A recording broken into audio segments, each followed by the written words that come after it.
پارہ نمبر 2 آیت نمبر 160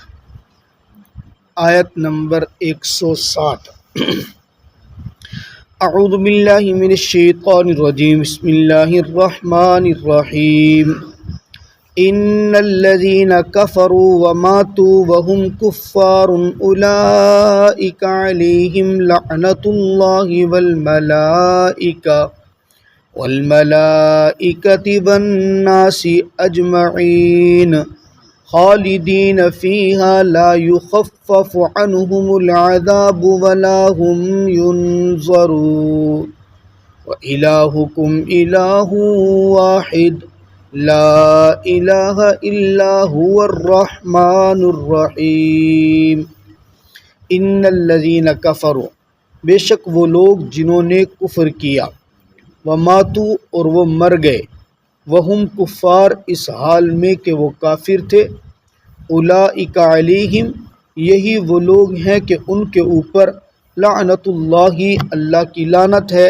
والملائکۃ اور ملائکہ کی لعنت ہے، والناس اجمعین اور تمام کے تمام لوگوں کی لعنت ہے، خالدین فیہا ہمیشہ ہمیشہ وہ اسی لعنت میں رہیں گے، لا یخفف عنہم العذاب نہ تو کم کیا جائے گا ان سے عذاب، ولا هم ینظرون اور نہ ہی ان کو کوئی مہلت دی جائے گی، وإلہکم الہ واحد تمہارا الہ تو صرف ایک معبود ہے، لا الہ نہیں ہے کوئی معبود مگر اسی کے، هو الرحمن الرحیم وہ رحمان ہے اور رحیم ہے۔ ان الذین کفروا اس سے پہلے والی آیت مبارکہ میں اللہ رب العزت نے کتمان علم کے متعلق ذکر فرمایا تھا کہ جن لوگوں کو اللہ رب العزت نے علم دیا ہو، علم دین دیا ہو، فہم دیا ہو اور وہ اس کو چھپائیں، اس کو ظاہر نہ کریں، اس کو پھیلائیں نہ، ایسے لوگوں کے لیے شدید قسم کی وعید ہے۔ حدیث مبارکہ میں نے آپ کے سامنے ذکر کی تھی، من کتم علما فقد الجم بلجامہ من النار، جس کو اللہ علم دے اور وہ اس کو چھپائے، اللہ اس کو جہنم کی لگاموں کے اندر سے لگام پہنائے گا۔ ایسے لوگوں کے اوپر جن کو ہدایت ملے، علم ملے اور وہ اس کو ظاہر نہ کرے، پھیلائے نہ، اس کائنات کی ہر چیز اس کے لیے لعنت کرتی ہے، البتہ جو گناہ کرنے کے بعد توبہ کر لے، نیک اعمال کر لے تو وہ لعنت سے بچ جاتے ہیں۔ ان آیت مبارکہ میں بتایا جا رہا ہے کچھ ایسے لوگ ہیں جن کے اوپر قیامت کی صبح تک لعنت اور پھٹکار پڑتی رہے گی، اور ساتھ ان میں یہ مسئلہ بتایا جا رہا ہے ہر شخص کے لیے لعنت کرنا بھی ٹھیک نہیں ہے، ہر کسی کو لعنت کرنا بھی ٹھیک نہیں ہے۔ لعنت کا مستحق کون ہے؟ لعنت کا مستحق ہے وہ جو عقیدتاً کافر ہو، کفر کی حالت میں ہی مرے، عقیدتاً کافر ہو، اللہ کی ربوبیت کا، وحدانیت کا انکار کرے اور پھر اس کفر کی حالت کے اندر ہی مر جائے، اولئک علیہم لعنت اللہ، ایسے کافر کے اوپر 3 طرح کے طبقے قیامت کی صبح تک لعنت کریں گے۔ سب سے پہلی طبقہ لعنت اللہ، اللہ کی ذات خود لعنت کرے گی۔ نمبر 2 اللہ کے ملائکہ بھی اس پر لعنت کریں گے۔ نمبر 3 عام انسان جو قیامت کی صبح تک آئیں گے وہ سب کے سب لعنت کریں گے۔ اس سے مسئلہ یہ نکلا کہ عام طور پر انسان جو ایک دوسرے کے ساتھ بات کرتے ہوئے ہم کہہ دیتے ہیں لکھ دی لعنت ہوئے، چخے تیرے اوپر لعنت ہے، تیرے پیو کو لعنت ہے، یہ والے جملے بولنا یہ شدید قسم کے وعید کے سبب ہے۔ کسی بھی ایسے شخص کو جس کا کفر پر مرنا یقینی نہ ہو اس کو لعنت کرنا ٹھیک نہیں ہے۔ کسی کو کافر کہنا، عام طور پہ بندہ باتوں کے اندر کہے او چخے کافر ہیں تو، تیرے پیو ہی کافر ہے، اس طرح کے جملے حدیث مبارکہ میں آتا ہے۔ آپ اگر کسی شخص کی طرف کفر کو یا لعنت کو منسوب کر رہے ہیں اور اگلا وہ بندہ کفر اور لعنت کا مستحق نہیں ہے تو آپ کی لعنت گھوم کے آپ کی طرف پلٹے گی، جیسے گیند کو ہم دیوار کے اوپر پھینک کے مارتے ہیں اور وہ دیوار مضبوط ہو تو وہ گیند پلٹ کے ہمارے طرف آتی ہے، اسی طرح ہماری لعنت اور ہمارا کفر، ہم جس کو کسی دوسرے کی طرف منسوب کرتے ہیں اور وہ اس کا مستحق نہیں ہے نا، تو وہ لعنت اور وہ کفر لوٹ کے بندے کی طرف، خود کی طرف آتے ہیں۔ اس لیے جو بندہ کافر ہو اور کفر پہ مر جائے اس کو تو لعنت کرنے کی اجازت ہے،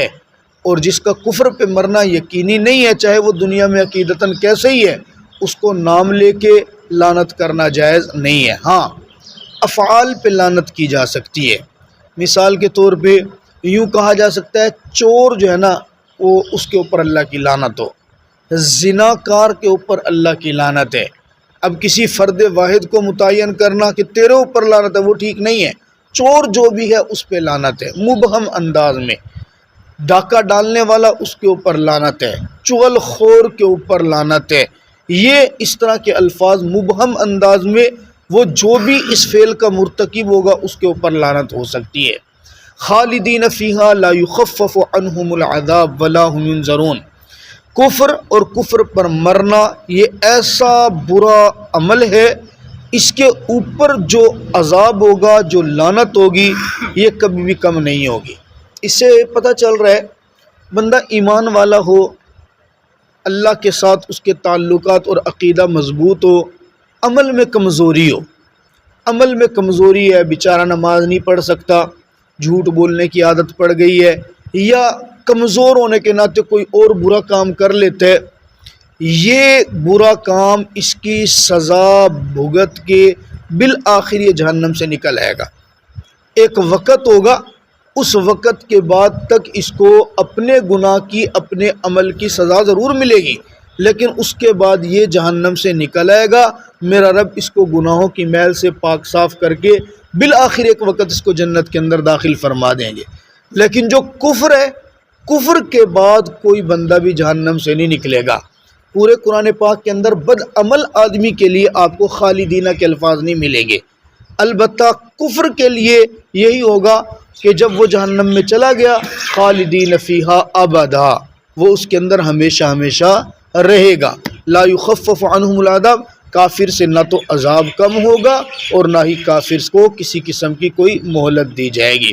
وَإِلَٰهُكُمْ إِلَٰهٌ وَاحِدٌ لَا إِلَٰهَ إِلَّا هُوَ الرَّحْمَٰنُ الرَّحِيمُ۔ اب اللہ رب العزت کفر پر مرنے کی وبال کو بیان کرنے کے بعد پھر عقیدہ توحید کی طرف متوجہ فرما رہے ہیں، اے میری مخلوق، اے میرے پاک پیغمبر کی امت، یاد رکھنا تمہارا معبود صرف ایک الہ ہے، ہمیشہ اپنی پیشانی جھکانا تو اسی کے سامنے، اپنے لیے مدد مانگنا تو اسی سے،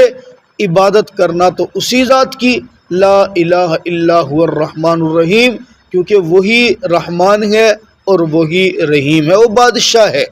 وہ جب چاہتا ہے چھوٹے سے عمل سے راضی ہو کر کے مغفرت کے اعلان فرما دیتا ہے،